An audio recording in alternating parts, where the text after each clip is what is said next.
Haleluya, haleluya, haleluya. Shalom alaikum bismillahirrahmanirrahim. Salam aki. Aku kabarkan Injil keselamatan. Bapak Ibu nasi Tuhan, ketemu lagi dengan saya Evangelis Abraham Effendi Usman.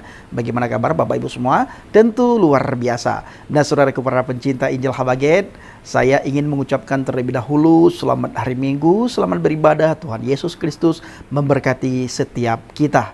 Jadilah pribadi yang baik, pribadi yang rendah hati, dan pribadi yang berbeda dengan pribadi-pribadi yang lain. Kita tunjukkan bahwa kita adalah orang yang beribadah kepada Tuhan yang benar. Alkitab mengatakan kita dikenal dari buahnya, dan dari buahnya lah kamu mengenal mereka, dan kamu dikenal dari buahnya. Saudaraku, kita ini dikenal dari perbuatan kita, dari perkataan kita, tutur kata kita, sikap kita, dan tingkah laku kita di dalam kita bermasyarakat. Di dalam kita berbangsa dan bernegara juga, lebih-lebih lagi Bapak Ibu, di dalam kita memperlakukan sesama kita. Yang pertama sekali, kita punya hubungan khusus dengan Tuhan. Hablum minallah wa hablum minan nas. Bagaimana hubungan kita dengan Tuhan dan bagaimana hubungan kita sesama manusia. Mau agama apapun dia, mau ras apapun dia, mau suku apapun kita harus berkelakuan baik, menjaga silaturahmi, dan juga kita saling hormat, menghormati antar sesama. Mau kepercayaan apapun dia, kita harus bisa menghormati kepercayaan orang lain, agama orang lain, ibadah orang lain, begitu juga rumah ibadah orang lain. Karena segala penghakiman, bentuk penghakiman itu adalah haknya Tuhan. Kita sering mendengar di lapangan bahwa si A sesat, si B sesat, si C sesat, si D sesat. Jangan-jangan orang yang mengatakan orang lain sesat, dialah yang paling sesat di antara orang yang sesat. Dia menuduh orang lain sesat. Sementara kalau kita periksa, kalau kita teliti, jangan-jangan orang itulah yang sesat. Nah saudaraku, bagaimana menurut pandangan Bapak Ibu mengenai cuplikan video di awal tadi? Ya, ada sekelompok orang ingin membubarkan, bahkan menuntut supaya gereja Mawar Saron yang ada di Pulau Sumatera dibubarkan. Apa tujuan mereka? Apa maksud mereka? Dan apa ketakutan mereka terhadap gedung gereja? Apa yang membuat mereka risau, gelisah, was-was, khawatir terhadap orang Kristen yang beribadah? Kita beribadah di gereja. Kita tidak beribadah di jalan-jalan. Kita tidak beribadah di lapangan. Kita hanya beribadah di tempat yang sudah dipersiapkan. Dan kita pun ketika membangun rumah ibadah, kita tidak meminta kepada orang di luar agama kita. Kita tidak meminta di jalan-jalan. Dan kita tidak mengganggu orang lain ketika kita beribadah. Karena kita tidak pernah memakai pengeras suara alias toa. Suara kita kedengaran hanya di dalam gedung ibadah saja. Di luar gedung ibadah tidak akan kedengaran suara ibadah kita. Tetapi kenapa mereka sampai terganggu saudaraku? Sehingga mereka meminta kita supaya kita tidak membangun gereja, izin dipersulit, bahkan kita beribadah mereka ganggu, mereka bubarkan. Seperti cuplikan video berikut ini. Apakah gereja GMS itu adalah gereja liar? Mereka mengumpamakan gereja itu ibarat seperti hewan yang liar, berarti harus ditangkap. Sampai hari ini di Sumatera Utara kami terus mengalami tindakan-tindakan diskriminatif. Bertindaklah seperti yang disampaikan oleh Presiden kita. Beragama dan beribadah itu dijamin oleh konstitusi kita. Konstitusi tidak boleh kalah dengan kesepakatan. Konstitusi tidak boleh kalah dengan kesepakatan. Jangan takut Bapak Kapolda, kami bersama denganmu. Hari ini Bapak Lewat dulu bersama kami. Sementara Bapak Wali Kota, kamu tanya orang yang terkecil di Pemko Pak. Mana Bapak Wali Kota, mana Bapak Camat, mana Bapak Sekda. Ini Pak, tolong dicermati dengan benar ini Pak.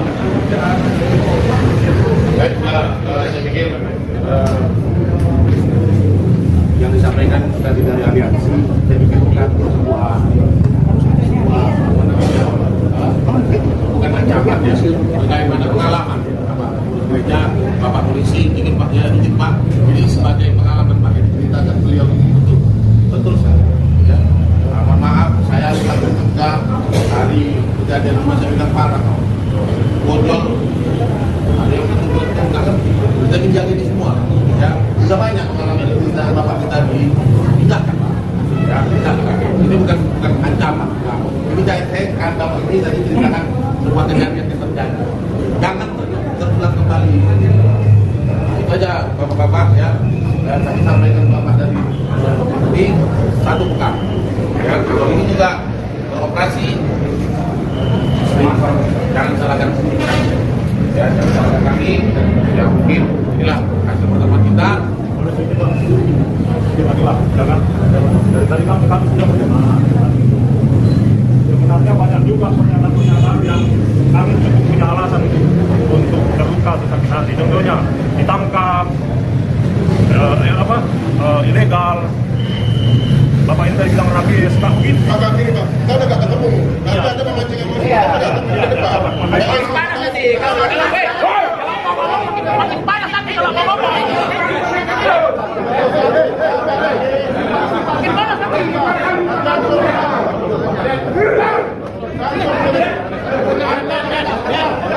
Potong itu potong.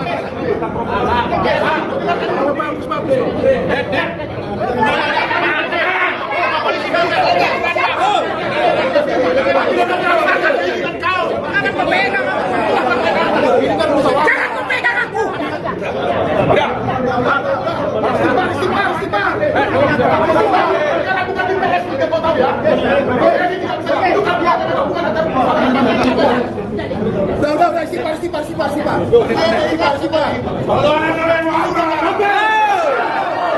Gereja GMS itu adalah gereja liar. Mereka mengumpamakan gereja itu ibarat seperti hewan yang liar, berarti harus ditangkap. Sampai hari ini di Sumatera Utara kami terus mengalami tindakan-tindakan diskriminatif. Bertindaklah seperti yang disampaikan oleh Presiden kita. Beragama dan beribadah itu dijamin oleh konstitusi kita. Konstitusi tidak boleh kalah dengan kesepakatan. Konstitusi tidak boleh kalah dengan kesepakatan. Jangan takut Bapak Kapolda. Kami bersama denganmu. Kita akan mengerahkan massa yang lebih besar dari ini. Makanya kepada seluruh jemaahnya saya minta untuk membubarkan diri sesuai dengan kesepakatan tadi. Kasihan banget Bunda Maria ditutupin terpal biru udah kayak kolam lele. Patung ditutup, gereja ditutup, nggak sekalian usia kami juga ditutup.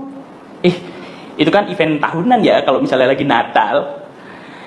Faktanya tuh ya sebelum ditutup emang ada ormas yang datang gitu dan bilang kalau mereka tuh merasa terganggu kekusyukan ibadah puasanya. Padahal Bunda Maria pakai bajunya normal loh. Nggak ada Bunda Maria yang pakai tank top, nggak ada yang pakai bikini, hot pants, nggak ada. Posenya Bunda Maria itu juga paling cuma tangan telungkup atau tangan ke bawah kayak gini, nggak ada yang pose seksi. Gini nggak ada, terus gini nggak ada, gini nggak ada. Biasa aja Bunda Maria gitu. Setauku itu juga Bunda Maria bukan Maria Vania. Tapi emang sih yang aneh tetap yang punya rumah gitu ya kan. Mereka cuma nyampein aspirasi. Tapi takut kalau jadi konfrontasi. Mending berkompromi daripada dibasmi. Di dalam Islam tidak ada satupun ajaran yang membolehkan kita melarang umat beragama lain mendirikan rumah ibadah. Nggak ada satupun. Saya ingin tanya sama orang yang ngamuk-ngamuk kalau orang pengen mendirikan rumah ibadah itu. Dari mana dia dapat dalilnya, Pak? Ada nggak di Quran? Kalau ada gereja hancurin, ada nggak? Kalau ada orang mendirikan rumah ibadah nggak usah diizinkan, ada nggak? Nggak ada kan? Punya alasan untuk terluka atau sakit hati. Contohnya ditangkap, ilegal. Bapak ini tadi bilang rapis, tak begitu. Agak kiri Pak, kita udah gak ketemu. Nanti ada memancing emosi, kita udah ketemu di depan. Makin panas nanti kalau makin panas nanti kalau ngomong. Makin panas nanti.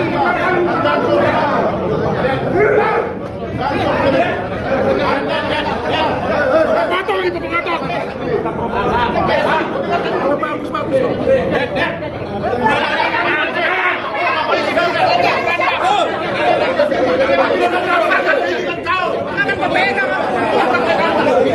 Jangan kau pegang aku.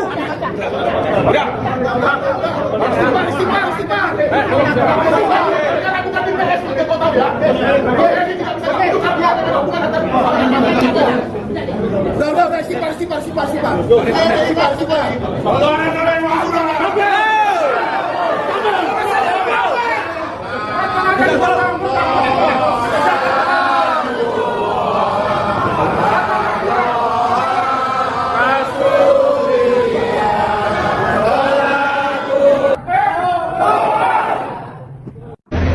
kecintaan kita dengan Pak Wawan.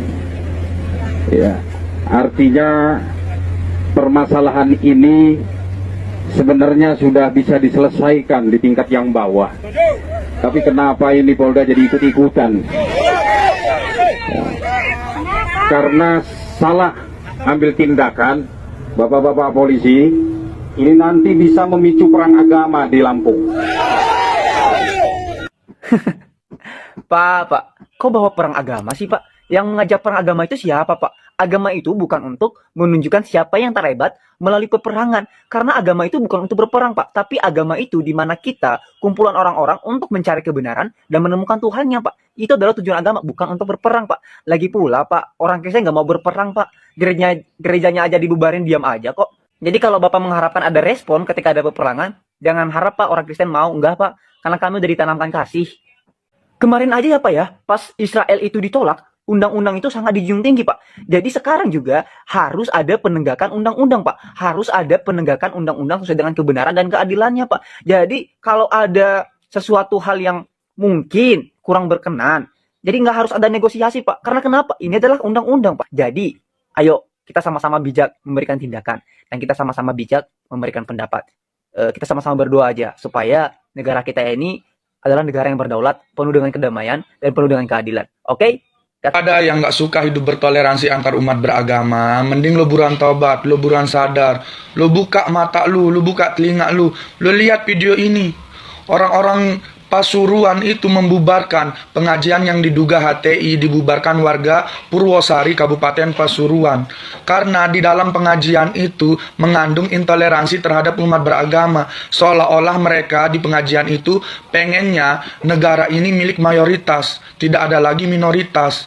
Itu nggak adil kan? Makanya mereka sampai dibubarkan. Jadi kalau kalian yang intoleransi terhadap umat beragama, buruan sadar sayang ya.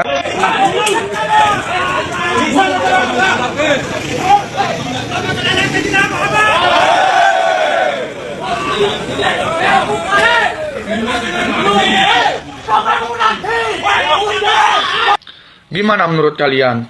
Bukan cuma gua aja yang suka hidup bertoleransi antar umat beragama, tapi puluhan ribu orang itu senang banget yang namanya hidup bertoleransi antar umat beragama. Mending kalian buruan tobat, buruan sadar. Kalau hidup bertoleransi itu sangat indah sayang. Biar kita itu hidup aman, nyaman, tentram, damai di negara kita ini. Nggak ada lagi perdebatan soal agama, nggak ada lagi perpecah belahan antar umat beragama. Buruan tobat sayang. Buat lo pada ya yang gak suka banget sama gua gara-gara gua ngomong soal toleransi, lo lihat dah video ini. Masyarakat Pasuruan saja membubarkan acara pengajian yang menyangkut intoleransi terhadap umat beragama. Karena itu sangat tidak adil kawan. Mereka juga nggak membela agama siapapun, tapi mereka cuma menyampaikan kebenaran apa yang mereka lihat, apa yang mereka dengar.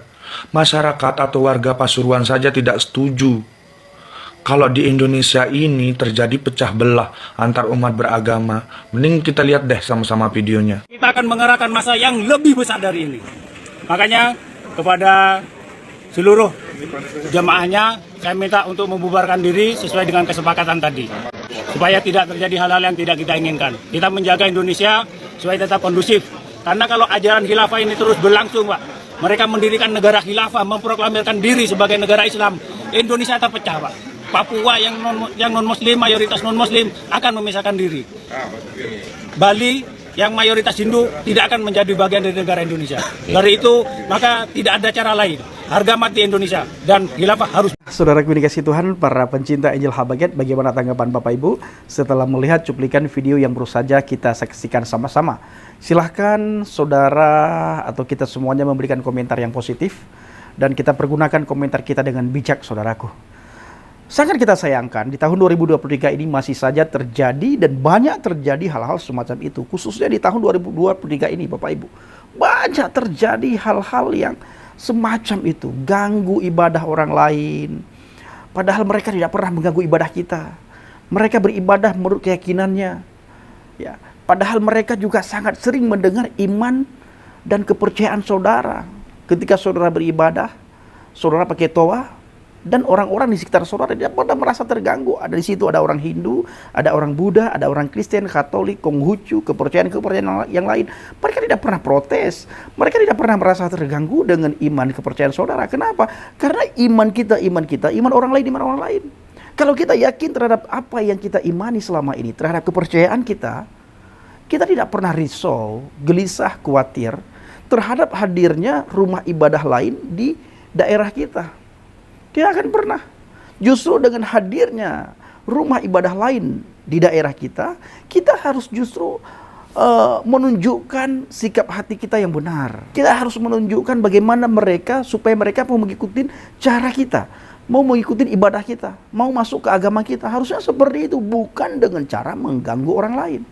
Padahal pemerintah sudah sangat sering sekali memberikan himbauan, sudah sangat sering sekali berbicara di media sosial, mengatakan tidak boleh ini, tidak boleh itu, sudah diatur di dalam undang-undang, segala macam pemerintah sudah katakan. Tetapi mereka tetap saja melakukan hal bodoh seperti itu. Ini dikarenakan apa Bapak Ibu? Ini dikarenakan pemerintah tidak pernah mengambil sikap tegas. Pemerintah tidak pernah bertindak. Pemerintah hanya bisa berbicara lewat media sosial tanpa ada tindakan. Sehingga tidak membuat mereka jera, tidak ada efek jera. Tetapi bila itu dilakukan oleh orang di luar agama Islam, dalam waktu singkat, sesingkat-singkatnya langsung ditangkoi saudaraku. Ada yang laporin, teriak nama Tuhan, lakukan demo, tidak lama ditangkoi. Dianggap penistaan agama. Sudah banyak terjadi di lapangan dan kita melihat di media sosial, orang-orang tertentu ditangkoi karena meminta supaya volume toa itu dikecilin sedikit saja. Dianggap penistaan agama. Nah, kita tidak pernah meminta mereka ketika mereka ibadah di jalan-jalan, kita minta supaya mereka bubar. Tidak pernah. Kita juga tidak pernah meminta ketika mereka parkir mobil, motor, ya sangat mengganggu jalan umum. Kita tidak pernah koar-koar.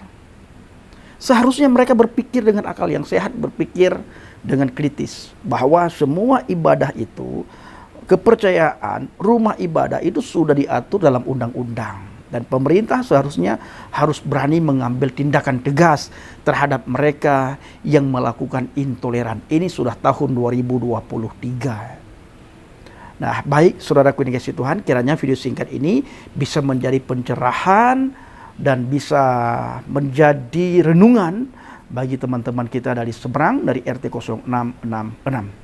Terima kasih. Assalamualaikum warahmatullahi wabarakatuh. Salam Aki. Aku kabarkan Injil keselamatan. Bapak Yahweh Bishop Adonai Yesus Hamasiah Ruach HaKodesh memberkati kita semua. Haleluya. Amin. Salam murtadin. Saya mengucapkan terima kasih kepada Bapak Ibu yang selalu mendukung pelayanan Habaget, baik melalui doa, dana, motivasi maupun support saudara semuanya. Ingat Bapak Ibu, kita harus semakin giat memberitakan Injil, memberitakan firman Tuhan. Kita bersaksi dimanapun kita berada, bagaimana juru selamat itu. Siapa juru selamat itu? Bagaimana kita bisa masuk ke dalam kerajaan surga? Bagaimana supaya kita mendapatkan hidup yang kekal? Kita harus semakin rajin, giat, gigih memberitakan Injil dan bersaksi. Terima kasih.